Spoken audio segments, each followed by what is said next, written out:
Okay, so when you get a kit from me or any other seamstress that would like to start making a kit, it will look like this. You'll have a printed side, a solid side with the heat bond already adhered to your fabric. You will have 4 pieces of ribbon. The ribbed ribbon is best, but if you only have satin ribbon, it works okay. And usually 5/8 inch or smaller is best to tie for the mask. And a nose piece. Either you will have a floral stem wire, a bead wire, or a pipe cleaner. All of those work for the nose. If you want to make sure on the floral stem and the bead wire that you roll the ends together so that it doesn't poke through your fabric when you sew. So when you get to the sewing part, you have your printed and your solid. The first part of each is to sew this curved edge together on both pieces. So that's what I'm fixing to do. I'm going to sew the curved pieces. You want to make sure and back stitch at the top and at the bottom.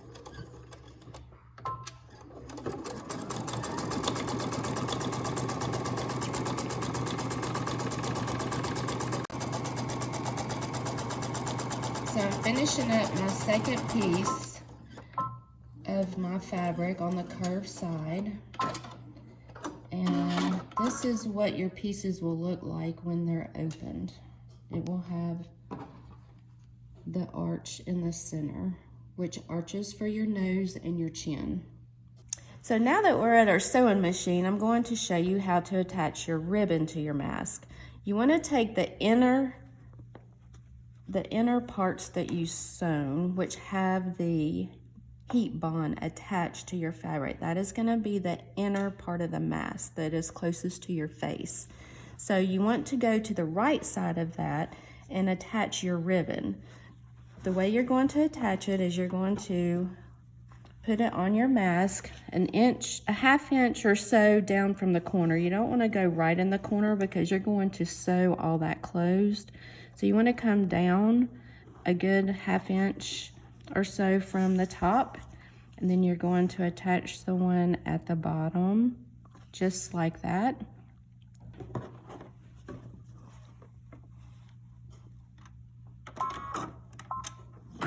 And you just want to tack the ribbon in place. You don't want to do a whole lot of stitches right here.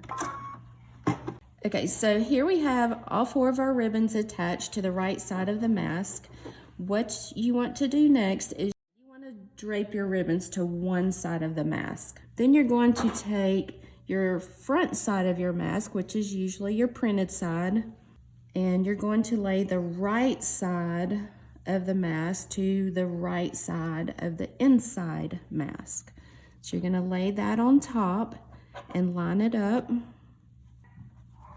And then what we're going to do next is all our ribbons are sticking out at this end of the mask. So what we're going to do is start down here, and we're going to sew, back stitch and sew all the way around the mask and end up here to leave this section open so we can flip the mask. Okay, I'm fixing to go down this side where the ribbons are pulled through. So just make sure all 4 ribbons are still on the other side and your side is flat. And when you start to sew and you go over the ribbon, I would go back again and back stitch over it just to give that ribbon a little more security. And do that when you get down to the bottom ribbon as well, and back stitch again to just secure that ribbon just a little bit more. And then just continue around the rest of the mask until you get to the other corner with all 4 ribbons. So here we are at the end of our mask, and we're going to take it off. And we're going to flip it inside out.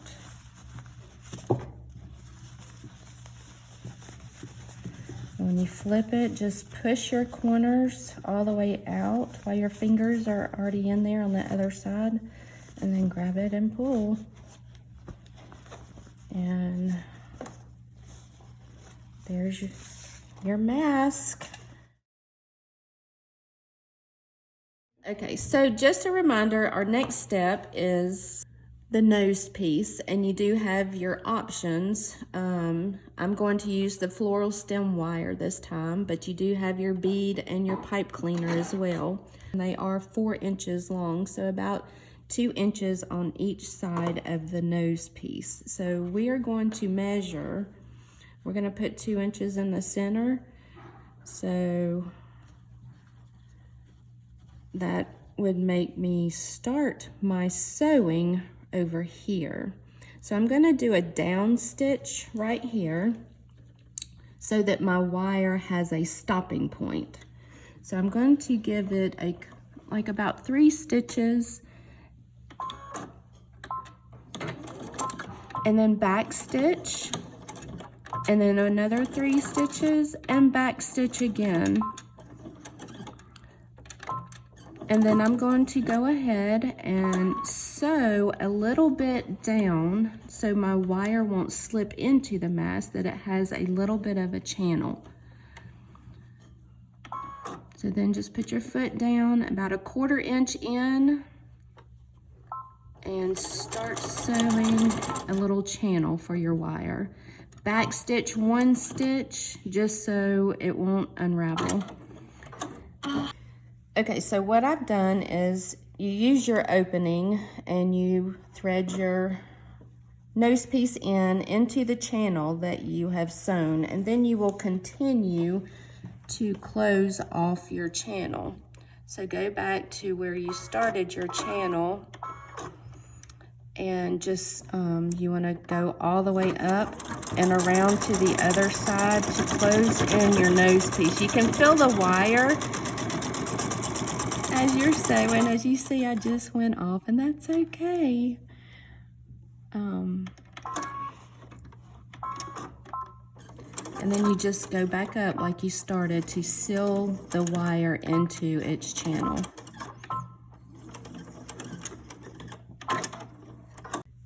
Okay, so after you get your nose piece all secured on both ends and your channel is secured in place, the last thing you have to do is sew your end closed.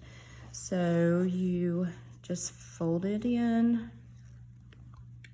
your 1/4 inch hemline. Make sure your front and your ribbon get all tucked in there together.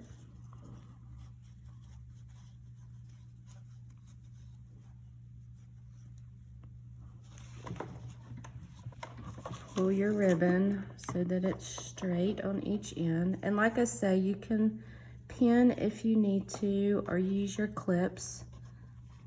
And you want to again secure your ribbon into place. I go a 1/4 inch in, back stitch your hem, and then go over your ribbon and back stitch secure the ribbon again.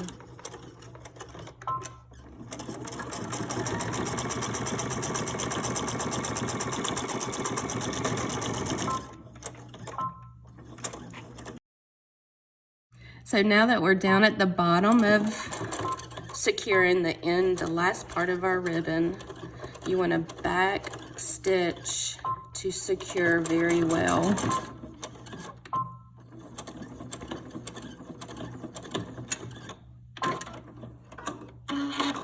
And then your mask is complete. Just trim up all your strings